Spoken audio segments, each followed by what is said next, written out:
नमस्कार दोस्तों, nurture PCS में आपका स्वागत है।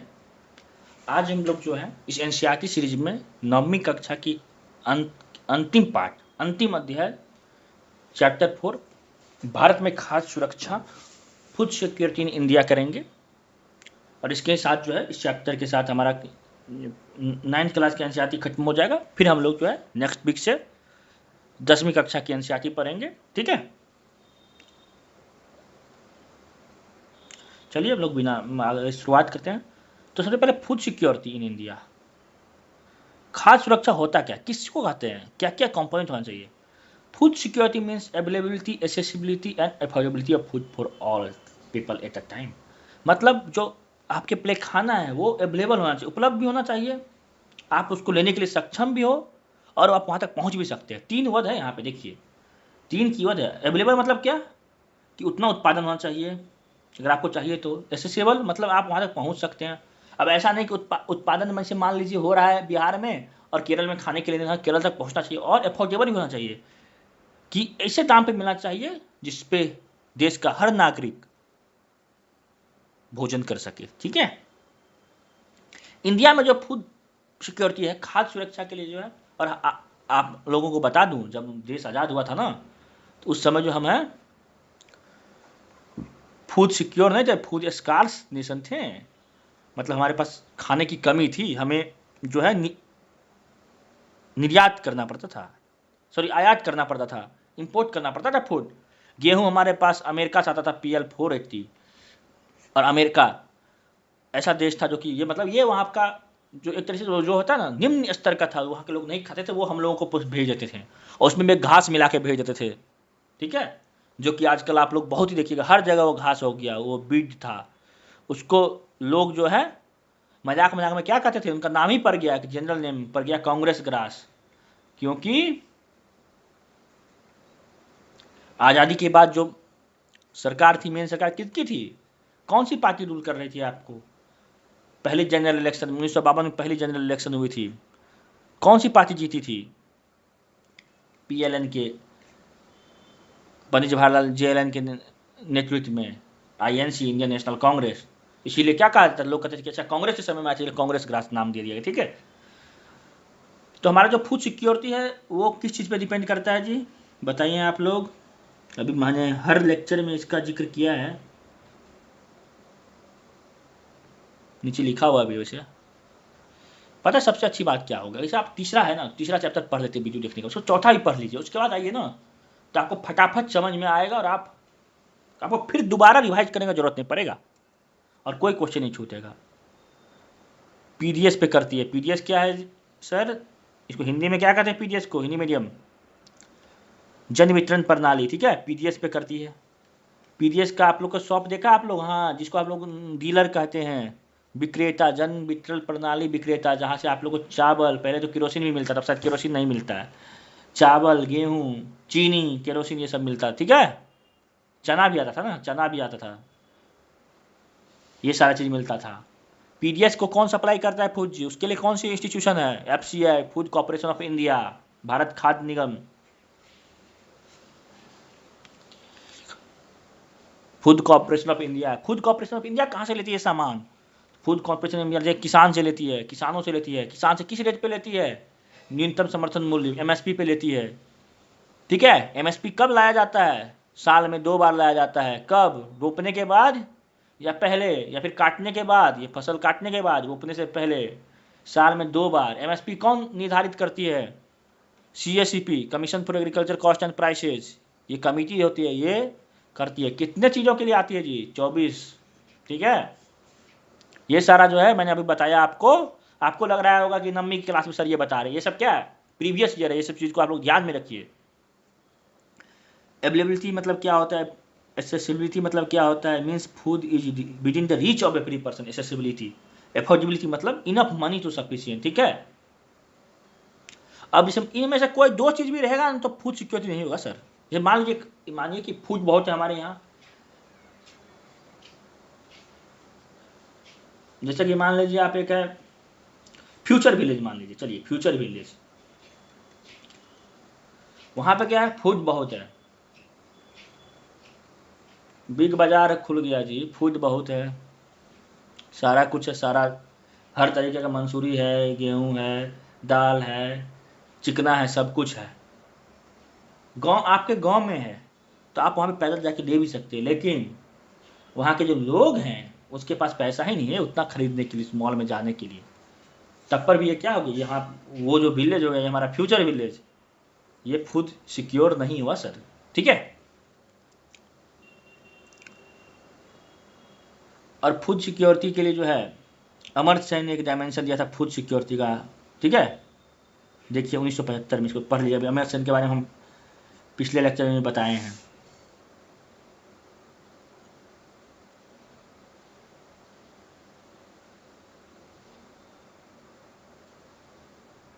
और अगर आपके पास खाना नहीं है तो आप गरीब हैं, गरीब है तो खाना नहीं है। ठीक है, और फूड सिक्योरिटी कैसे, कोई भी जो आपदा आती है उसमें ये होती है, जैसे मान लीजिए बाहर आ गया, जितना अच्छा फसल खराब हो गया, सब कुछ खराब हो गया, तो उससे भी क्या होता है, आपदा से भी हमारे फूड सिक्योरिटी जो है वो खत्म होती है। तो और एक बात बताइए, ये मशीन तो है नहीं, किसान भाई हमारे मशीन तो है नहीं, देश के कृषक मशीन तो है नहीं, तो हमेशा इसका क्या होता है, जो उत्पादन होता है वो कम तक ज़्यादा होता है। किस किस चीज़ पे होता है, मानसून पे होता है, वर्षा कितनी हुई, ठंडा कितना दिन पड़ा गेहूं में, ओला ओला कितने दिन गिरे, ये सारी चीज़ पे होती है। इसीलिए क्या लोग मानते हैं कि मान लीजिए कुछ इमरजेंसी आ जाए तो क्या होगा, उसके लिए बफर स्टॉक होता है। ठीक है, कौन मेंटेन करती है बफर स्टॉक, भारत सरकार, किसके द्वारा, एफसीआई के द्वारा। तो आप लोग देखे होंगे कोविड में इसी बफर स्टॉक से जो है सभी देश के सभी गरीब लोगों को 80 करोड़, सरकार क्लेम करती है 80 करोड़ लोगों को मुफ्त अनाज मिल रहा था। ठीक है, मुफ्त अनाज, तो देखिए सब नहीं यूज करना चाहिए, लोगों को सरकार राशन प्रोवाइड करा रही थी, मुफ्त कुछ भी नहीं होता। जो भी लोग इस देश में, सबका अधिकार है, समान अधिकार है देश के हर संसाधन पे। ठीक है, और अमर्त्य सेन जो उन्होंने क्यों बोला कि food as entitlement, food accessible होना चाहिए, उन्होंने, क्योंकि 1943 में 2 फेमाइन आए, मतलब फेमाइन की जो अकाल कहते हैं। ठीक है, अकाल आए थे देश में। एक तो आया था मद्रास फेमाइन, ठीक है, जो कि 1800 कुछ किस में आया था, शायद 1850 के बाद आया था, मुझे एग्जैक्ट डेट याद नहीं, आप लोग याद करिए। दूसरा था बंगाल फेमाइन, कब आया था, सेकेंड वर्ल्ड वॉर के समय में आया था। इसी को एनालाइज करके अमर्त्य सेन लिखते हैं और बताते हैं कि कैसे Bengal famine was not due to the list of production but it was due to the mismanagement. What mismanagement? Because food was diverted from India to Europe. Why? Because this time period 1943 was WW2। ऐसा नहीं था वहां पे लोगों को खाना नहीं था, चर्चिल साहब बफर स्टॉक के लिए कर रहे थे सर। ठीक है, और उसी में जब कमिश्नर को ये लिखा था तो उन्होंने लिखा था, चर्चिल ने बोला था गांधी जी के बारे में, हमारे राष्ट्रपिता के बारे में, कि अगर इतना बड़ा फैमान आया है देश में तुम लोग कहते हो, तो वो गांधी अभी तक जिंदा क्यों है।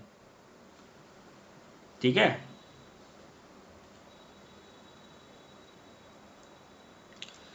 फेमाइन किल 30 लाख लोग है, ये ऑफिशियल रिकॉर्ड है सर, ये 30 लाख से काफी ज्यादा होगा, आपको पता होगा।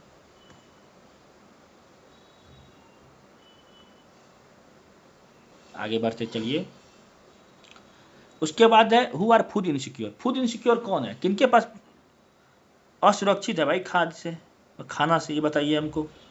तो वो लोग हैं जो बीपीएल फैमिली में हैं, एससीज हैं, एसटीज हैं, लैंडलेस हैं, विडो हैं, ऑर्फन चाइल्ड है, ये लोग क्या हैं। ठीक है, या फिर कैजुअल लेबर है, ये लोग क्या हैं, यही लोग हैं जो कि फूड इनसिक्योर हैं। देखिए दिया हुआ है यहाँ पे सब कुछ, आप लोग पढ़ सकते हैं कि SC ST OBC and all.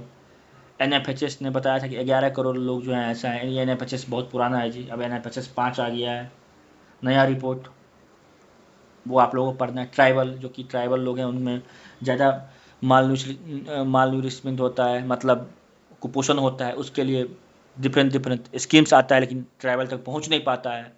Tribal को सरकार समझ कि रीच अवेयर नहीं होते वो लोग भी, और इधर से पहुंच भी नहीं पाता है काफ़ी, क्योंकि कुछ ट्राइबल डिस्ट्रिक्ट में जो है नक्सलिज्म की भी समस्याएं हैं।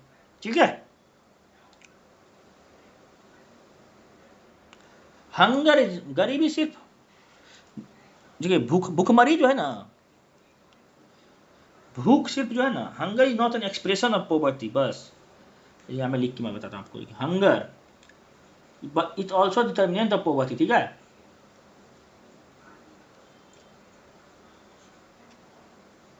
ये टू वे है, हंगर है गरीब होंगे, गरीब हैं हंगर होंगे, दोनों हो सकता है। कोई ऐसा नहीं कि जब हंगर है तभी गरीब होंगे, गरीब है तो हंगर होंगे। ठीक है, अभी कहता है क्रोनिक हंगर। ठीक है, क्रोनिक हंगर मतलब बहुत ही ज़्यादा गरीब। हंगर में भी टाइप है, क्रोनिक हंगर, जैसा कि मैंने बताया था आपको। पोवर्टी में भी क्या है, मल्टी डायमेंशनल पोवर्टी, मतलब काफ़ी तरीके से गरीब। India is aiming food sufficiency since independence, but food sufficiency was brought about the green revolution. ठीक है, उसको क्या कहते हैं, बीट रेवोल्यूशन भी कहते थे, ग्रीन रेवोल्यूशन। कौन थे फादर ग्रीन रेवोल्यूशन के पूरी दुनिया में? Norman Lewis. ठीक है,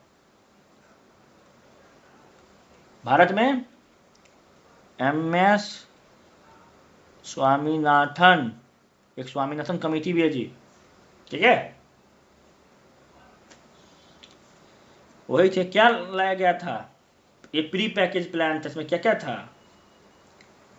HYB high yielding variety seeds थी जी, HYB सीड्स, ये हाइब्रिड नहीं था, HYB थी। ठीक है, इरिगेशन फैसिलिटी थी। तीसरा फर्टिलाइजर था, खाद। कौन सा फर्टिलाइजर, केमिकल।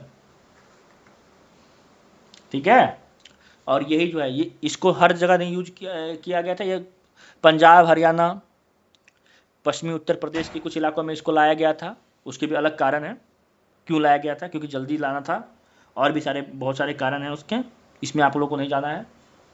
ठीक है, जिससे क्या हुआ, भारत जो है ग्रीन रेवोल्यूशन के चलते फूड स्कार से फूड सिक्योर हो गया, और ये अब फूड सरप्लस भी है सर। ठीक है ना, अभी भी आप लोग न्यूज़ सुन रहे होंगे, सुनते होंगे कभी कभी, गरीबी से कुछ लोग, उनका देहांत हो गया, उनको खाना नहीं मिला तो भूखमरी से मर गए, भूख से मर गए। ऐसा मतलब दिल्ली में भी केस आया था 2 साल पहले कि 2 बच्चे थे यहाँ में, मतलब नेशनल कैपिटल में, एक स्लम में रहते थे, और उन दोनों के भूखमरी से, PGS में खाना नहीं मिला, उनकी मौत हो गई। झारखंड से ऐसा खबर आता है। तो मैं आप लोगों को बता दूं, ऐसा नहीं कि अनाज की कमी है, उत्पादन की कमी है। All this is due to what, distribution की कमी है।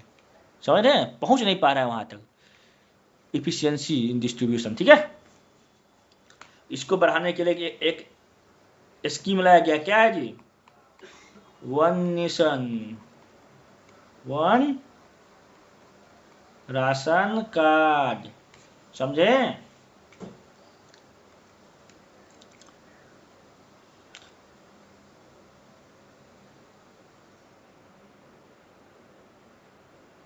ठीक है।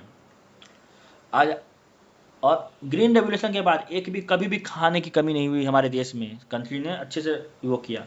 अब जो बफर स्टॉक मैंने पहले ही बता दिया है, क्या है कि व्हीट राइस इसका है, गवर्नमेंट FCI के द्वारा प्रोक्यूर करती है MSP पे।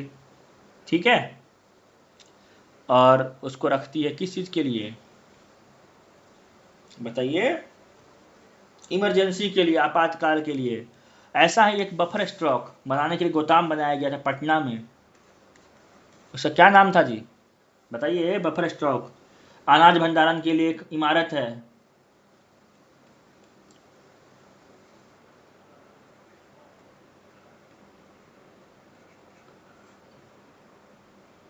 गोलघर जानते हैं आप लोग? जो नहीं जानते, गोलघर किस चीज के लिए बनाया गया था, अनाज भंडारण के लिए। ठीक है, व्हाट इज PDS, जन वितरण प्रणाली क्या है जी? फेयर प्राइस शॉप होता है, ठीक है। वहाँ पे आप लोग जाके, जो डीलर का दुकान तो उसको फेयर प्राइस शॉप कहते हैं, वहाँ पे जाके आप लोग क्या क्या ले सकते हैं, फूड ग्रेन, शुगर मतलब चीनी, केरोसिन, मिट्टी का तेल जिसको कहते हैं, ये सारी चीज़ ले सकते हैं। कुछ कुछ स्टेट में जो है, जैसे कि मान लीजिए जो स्पेशल कैटेगरी स्टेट है, अब क्या कौन होते हैं ये आप लोग को जानना है। वहाँ पे क्या मिलता है, तेल भी मिलता है जी, सरसों का तेल मिलता है, दाल भी मिलता है, ठीक है।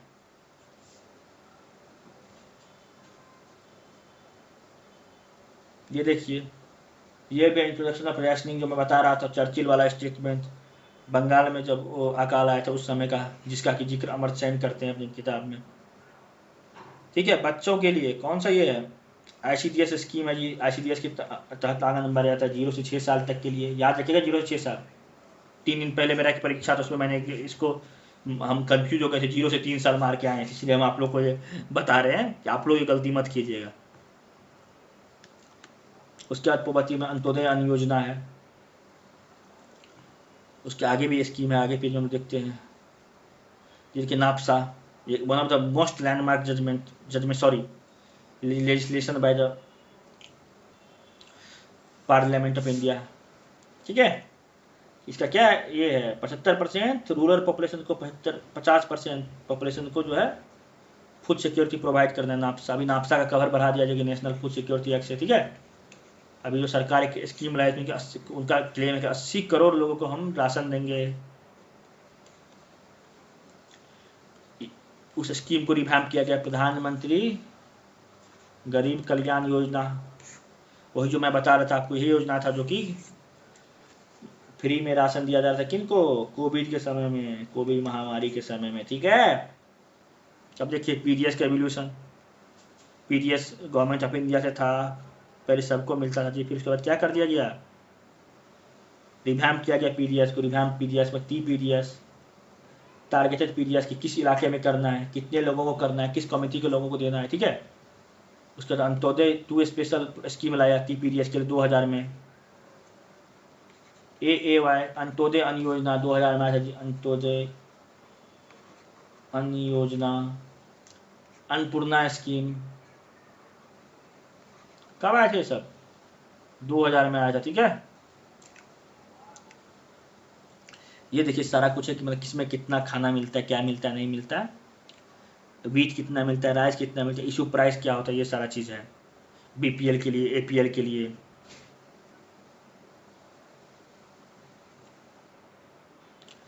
उसके बाद देखिए जी, PDS has proved the most efficient instrument, सही बात है। जो जन वितरण प्रणाली है ये क्या है, ये सबसे ज़्यादा जो है इफिशियंट स्कीम है गरीबी उन्मूलन के लिए, लोगों को रोजगार में खाना पहुंचा। इसमें भी देखिए कुछ लोग हैं जो कि कुछ परसेंटेज ऑफ पीपल, ऐसा नहीं कि 100% इफेक्टिव है ये आपको मानना पड़ेगा, मैं मानता हूँ कि कुछ लोग हैं जो गरीबी रेखा से ऊपर है, नहीं फिर भी उनका ना, वो लोग अपना इनकम कम दिखाए, कुछ दिखा के वनरेबल हैं और करके वो लेते हैं, राशन उठाते हैं, फिर ले जाकर इसको दुकान में, नज़दीक के दुकान में बेच देते हैं। इसलिए कुछ लोग जो कुछ क्रिटिक होते हैं, जिनको वो लोग क्या कहते हैं, इसको बंद कर देना चाहिए, भाई बंद कर दो, बंद कर दो, इससे कोई फायदा नहीं है। लोग जो है जिसको नहीं लेना चाहिए उसको ले रहा है, लेकिन मानिए साहब, जो 50 लोग, मान लीजिए 50 लोग तो इससे बेनिफिशियल हो रहे हैं ना, जो नहीं है लाभार्थी, जिनको नहीं होना चाहिए, जिनको जरूरत है वो ले रहे हैं, आप उसके लिए कुछ चेंज कीजिए, बंद करना कोई सॉल्यूशन थोड़ी है। इसीलिए TPDS किया गया, टारगेटेड PDS। अभी आधार लिंकेज किया जा रहा है, ठीक है, आधार लिंक राशन कार्ड, इसका भी अलग ड्रॉबैक है कि एक्सक्लूजन का, कि कुछ बहुत सारे लोग हैं जो कि विडो हैं, ये लोग एक्सक्लूड भी आते हैं, काफ़ी गवर्नमेंट की रिपोर्ट है, ठीक है। और एफडीआई क्या करती है, कभी कभी बहुत ज़्यादा प्रोक्योर कर लेती है जी। एक तरफ हंगर होता है, दूसरी तरफ एफडीआई के जो गोदाम में होता है, चूहे क्या करते हैं, खा जाते हैं। कभी देखिएगा, कभी एफसीआई गोदाम देखिए, बस बहुत ही केयरलेस अप्रोच होता है, इतना प्रोक्योरमेंट ज़्यादा कर लिए, बाहर धान रखा हुआ है, त्रिपाल से भी नहीं ढका हुआ है, बारिश हो रहा है, सर रहा है। ये क्या है, अंत्योदय अन्न योजना 2000 में लाया गया था जी, BPL फैमिली के लिए, देख रहे हैं, टारगेट करके। 2 रुपये किलो क्या था वीट, 3 रुपये किलो राइस। कितना रुपये मिलता है आजकल वीट और राइस, पता होगा, दिल्ली में तो भाई सबसे जो कम दाम का चावल है वो 40 रुपये मिलता है, ठीक है।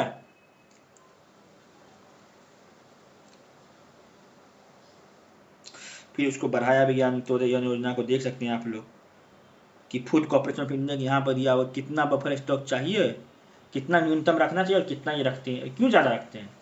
क्योंकि किसान रूरल डिस्ट्रिक्ट होता है, खरीदना पड़ता है लोगों को, या फिर कभी ये काम, अभी जैसे मान लीजिए इतना स्टॉक है, कुछ लोग कहेंगे इतना ही रखना चाहिए बिल्कुल यहाँ पर। अरे नहीं सर, आपको पता नहीं, आप भविष्य नहीं कर सकते। 2 साल कोविड हो गया, क्या करते हैं आप? अभी इसी को क्या किया, जो ज़्यादा स्टॉक है, एक्सेसिव स्टॉक, तो किस चीज़ के लिए किया ट्रांसफर किया जा रहा है?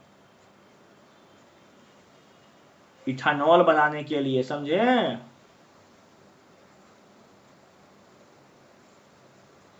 इथानॉल प्लांट लगा है जी बिहार में 2-3 जगह। कहाँ कहाँ लगा है ये पता होना चाहिए आपके एग्जाम के लिए, ये इंपॉर्टेंट है।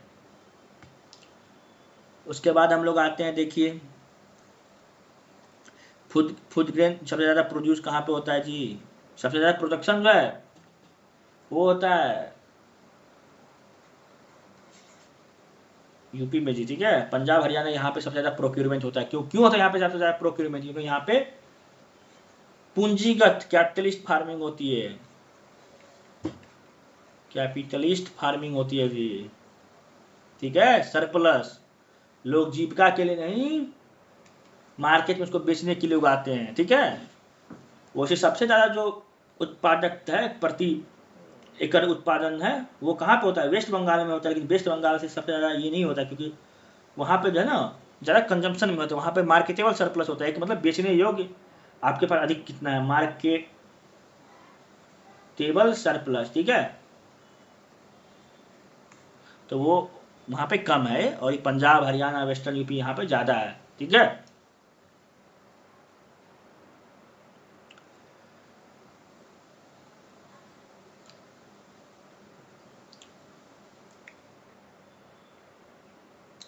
ये देखिए दिया कि एनएसएसओ का क्या है नहीं है, मतलब, ठीक है। एनएसएसओ रिपोर्ट जो है, इंडिया रिपोर्ट नंबर दिया, कितना केजी कंजम्पशन, देखिए कैसे 2004 से 5 तक जो है ना कंजम्पशन कैसे डिक्लाइन हुआ। ये 11-12 देखिए, अर्बन कंजम्पशन कैसे, पर कैपिटा कंजम्पशन कैसे डिक्लाइन हो रहा है साहब, ठीक है। इसका एक रीजन भी था। छोड़िए, आपके काम का चीज़ हम ज़्यादा बताते हैं हमेशा। एफसीआई के द्वारा राशन शॉप है, वहाँ पे भी स्टॉक है, कभी कभी वो सेल नहीं कर पाते हैं, कभी कभी वो जो रहता है डाइवर्ट कर देते हैं राशन वाले, कुछ दुकानें बेच देते हैं फर्जी ये करके, ठीक है। कोऑपरेटिव क्या है? कोऑपरेटिव अच्छे से जो है, जैसे कि आपको मान लीजिए कोऑपरेटिव बहुत सारे cooperative, right to form cooperative जो है आपको सहकारिता इसको कर, ठीक है। सहकारिता मंत्री कौन है जी अभी भारत के?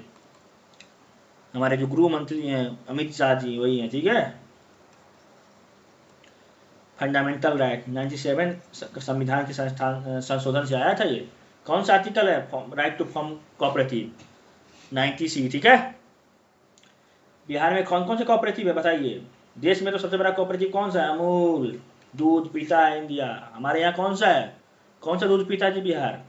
सुधा दूध। और कौन सा है? राज फ्रेश, अमृत, अनमोल, ये सारे कोऑपरेटिव बिहार में चलते हैं, ठीक है।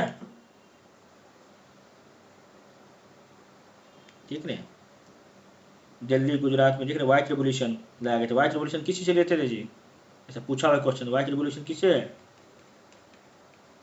श्वेत क्रांति बताइए, मिल्क प्रोडक्शन से है। कौन थे इसके जनक? डॉक्टर वर्गीस कुरियन। समझ रहे बात को? ये थे कौन? यही वो थे जिन्होंने अमूल की स्थापना की थी। कहाँ से? गुजरात के आनंद से, समझे। इसीलिए वहां पे जो है गुजरात के आनंद में जो है ना डॉक्टर वर्गीस कुरियन लैब भी है, समझे। आप लोग लिख लिए होंगे ना? हाँ। उसके बाद एनजीओ है, महिला बैंक है, ये है कोऑपरेटिव, एक और है सेल्फ हेल्प ग्रुप भी होता है जो कि मदद करता है चीज़ों को करने के लिए। बिहार का में जो है कौन सा सबसे बड़ा सेल्फ हेल्प ग्रुप है? सेल्फ हेल्प ग्रुप उसको कहते हैं, बताइए। जीविका, शायद उन्हें स्पेलिंग से लिखा है ना, जीविका दीदी सुने ना, जीविका। कौन उसको फंड करता है जी? World bank. याद रखिएगा ये सारी चीज। दीदी की रसोई किस संस्था के द्वारा पहल है? जीविका। ये सारे क्वेश्चन बन सकते हैं आपके, ठीक है। चलिए बस वही है, हो गया खत्म। और इसी के साथ आपका एनसीईआरटी भी खत्म हो गया 9th क्लास का। इसी में बताया फूड सिक्योरिटी मतलब क्या है कि सबको पहले फूड दिलवाना, उसके बाद न्यूट्रिशियस फूड, यहाँ क्यों यूज़ किया इनफ न्यूट्रिशियस। अब जो इस बार का इकोनॉमिक्स, अब हमारा जो डिबेट है वो फूड सिक्योरिटी से, खाद्य सुरक्षा से क्या है जी? पोषण, पोषक पोषण होता है ना न्यूट्रिशन का मतलब, न्यूट्रिशनल सिक्योरिटी। ये इकोनॉमिक सर्वे का जो है ना 22 टेस्ट में एक चैप्टर ही है इस पे, इंडिया के इकोनॉमिक सर्वे में, ठीक है। तो ये है कि सबको जो है कैसे ICDS ये सारा स्कीम है, यहाँ पे ये किया गया है कि कैसे फूड जो है गरीबी को कम कर सकता है, फूड कैसे एक बेसिक ह्यूमन राइट है, ठीक है। ये सारी चीज़ में बताई गई है कि इसमें गरीब कौन है, BPL क्या होता है, APL क्या होता है, कौन कौन सी योजनाएं हैं, ये सारा चीज़ था इस चैप्टर में। तो इसी के साथ हमने इसको ख़त्म कर दिया। और चलिए जब हम लोग देखते हैं, हमने 4 चैप्टर पढ़ा इसमें क्लास 9th में, कुछ एक बार समराइज कर लेते, ठीक है। क्या क्या था जी? पहला था story of village Palampur, Palampur की कहानी थी ना। उसके बाद क्या था जी? दूसरा पीपल एज ए रिसोर्स, मानव एक संसाधन के रूप में। तीसरा क्या था? पोवर्टी चैलेंज, गरीबी एक चुनौती। चौथा क्या था? फूड सिक्योरिटी कहाँ पे? इन इंडिया, ठीक है। तो सबसे पहले हम क्या देखें, गांव है, गांव में कैसा परिवेश होता है, कैसे वहाँ पे लोग काम करते हैं, कौन से काम करते हैं, कृषि कैसा है, कैसे गांव चेंज हो रहा है, किस तरीके से सेटलमेंट है, ये देखें। दूसरा देखें कि हम लोग कैसे, क्या जनसंख्या एक अभिशाप है या फिर वरदान है। अगर जनसंख्या बढ़ती है, कितनी बढ़नी चाहिए, कैसे बढ़नी चाहिए, कैसे हम जनसंख्या को राष्ट्र के निर्माण में उपयोग कर सकते हैं। तीसरा था पॉवर्टी एज अ चैलेंज, गरीबी कैसे चैलेंज है, कैसे गरीबी कम हुआ है या नहीं हुआ है देश में। देश जब आज़ाद हुआ तो उस समय कितनी गरीबी थी, गरीबी रेखा क्या है, गरीबी पे कौन कौन सी कमेटी बैठी, ये सब देखा हमने। चौथा देखा फूड सिक्योरिटी, क्या है फूड सिक्योरिटी, क्या है हमारे पास, कैसा खाना था आज़ादी से लेकर अभी तक का हमने फूड सिक्योरिटी देखा। बफर स्टॉक क्या है, कैसे योजनाएं चेंज हुई, कैसे पॉलिसी चेंज हुई, क्या क्या चैलेंजेस अभी भी हैं, ये सारा चीज़ ने देखा। तो मुझे भरोसा है और मुझे लगता है कि हम ये सारी जो बेसिक टॉपिक्स थे, एक जो बेसिक इकोनॉमिक्स अर्थशास्त्र की, ठीक है, वो आप लोगों को ये बेसिक समझ डेवलप करने में हम सक्षम हुए होंगे। मैं ऐसा वादा करता हूँ। और एक बार आप लोग खुद भी पढ़ें तो ये चीज़ें मेरा विश्वास है कि क्लियर हो जाएंगी, ठीक है। एक रीडिंग मार लें, जो हिंदी माध्यम के छात्र हिंदी माध्यम में मार लें, जो इंग्लिश वाले रीडिंग मारें, पता चलेगा। बाकी जो भी हम ये सारा कुछ जो है स्क्रैम्बल भी जो कर रहे हैं ना, ये सारा कुछ हम आपको अपलोड भी कर देंगे। बाकी एनसीईआरटी की वेबसाइट पर अगर आपके पास किताब नहीं है, किताब ले लीजिए, क्योंकि किताब लेना बहुत जरूरी है। क्वेश्चन यहीं से डायरेक्ट पूछे जाते हैं, ठीक है।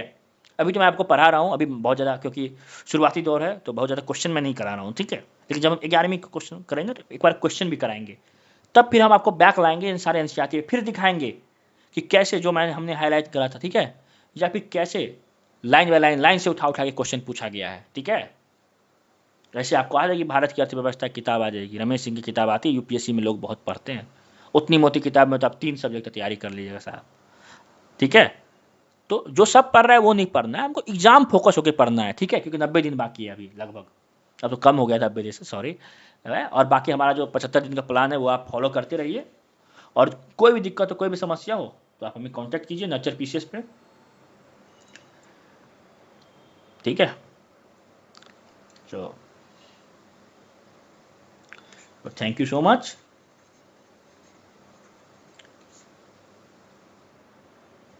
पढ़ते रहिए। अब फ्रॉम नेक्स्ट क्लास में हम लोग क्या करेंगे, अगर आप इस पढ़ने के बाद संडे तक का टाइम है, क्योंकि आज सैटरडे है तो संडे का टाइम है, आप संडे को जो देखेंगे आप रिवाइज करने के लिए हमने उसको खाली छोड़ा हुआ है। घूमना जाते घूमें, रिवाइज करें, जितना पढ़ा है आपने उसको कंसोलिडेट करें एक बार, ठीक है। सिर्फ पढ़ने से नहीं होगा, देखिए ये परीक्षा वही निकालेगा जो पढ़ेगा और उसके साथ उसको रिवाइज करेगा, ठीक है। आप थोड़ा कम पढ़िए चलेगा, लेकिन आप रिवीजन कम करिएगा नहीं चलेगा बॉस, ठीक है। और पता है आपको बीपीएससी कैसे चेंज हो रही है, बीपीएससी में कैसे पैटर्न चेंज हो रहे हैं। नेक्स्ट हम लोग क्या पढ़ेंगे, क्लास 10th की एनसीईआरटी पढ़ेंगे, ठीक है। सोमवार को उसको शुरुआत करते हैं। आप लोगों का एक बार फिर से धन्यवाद। अगर आप लोगों को ये वीडियो अच्छा लगा हो तो आप इसको शेयर कीजिए, दूसरे लोगों तक पहुंचाइए, दूसरे एस्पिरेंट तक पहुंचाइए, अभ्यर्थियों तक पहुंचाइए, जिनसे कि उनका बीपीएससी तक जाने में, ये पहुंचने परीक्षा उनको आसानी हो। एवं जो हमारे ये मुहिम है नर्चर पीसीएस का डेमोक्रेटाइज करने का, शिक्षा को हर घर तक पहुंचाने का, हम शिक्षा को पहुंचाएं। धन्यवाद।